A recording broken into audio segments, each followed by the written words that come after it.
All right, so what we're talking about now is a symptom called overrunning the relief valve or running past the relief valve. And what that means is the relief valve itself is just a valve that opens up. So as I'm throttling up, we currently have this relief valve set at 150 PSI.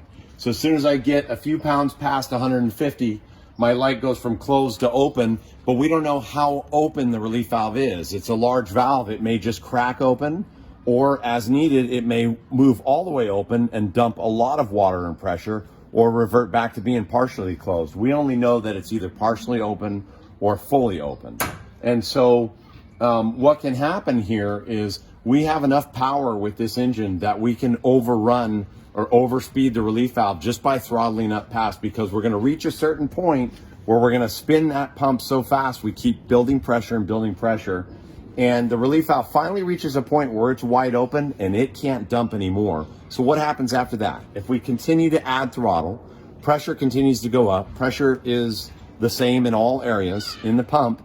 It can only go nowhere but up. So you'll see with this little test here, I'll turn the engine on, put it in pump, we'll raise it up to 150, we'll get the relief valve to open, and I'll continue to throttle up slowly. You'll see the relief valve try to catch it, try to hold it at 150, and then once it finally goes fully open, I can sit there and throttle all the way up to 200, past 200 PSI with the relief valve open, and it's way past my set pressure. And that's when we need to realize as operators and acting engineers that we are overrunning the relief valve, where we're just throttling way past it, and the pressure, the relief valve can only do so much. It can only open up so much. So that's why we need to be careful with the throttle. We need to be really close to the correct RPMs and PSI, right where that relief valve is closed, so we know where it is.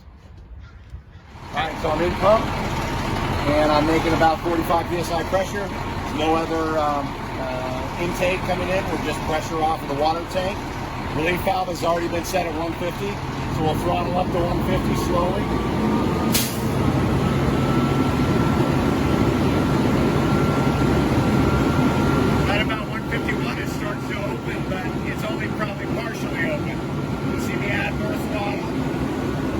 Tries to come down, we add more throttle, tries to hold it.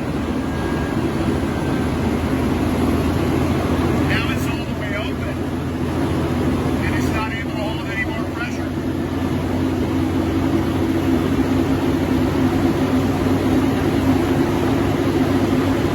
Now we're looking at over 200 PSI, but the relief valve's all the way open.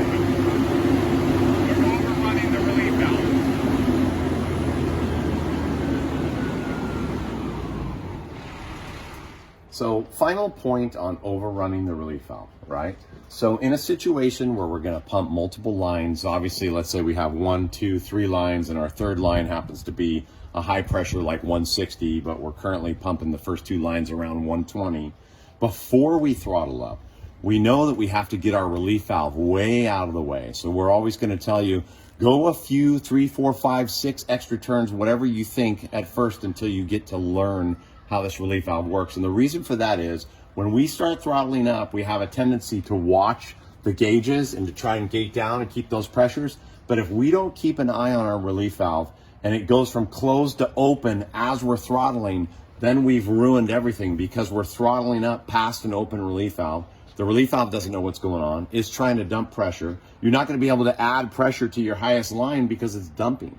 So as you're throttling up with your lines and you're trying to reach your highest pressure, we've got to make sure that it's closed. If it happens to go open, then stop, turn it more out of the way, then slowly keep throttling up until you get your highest pressure.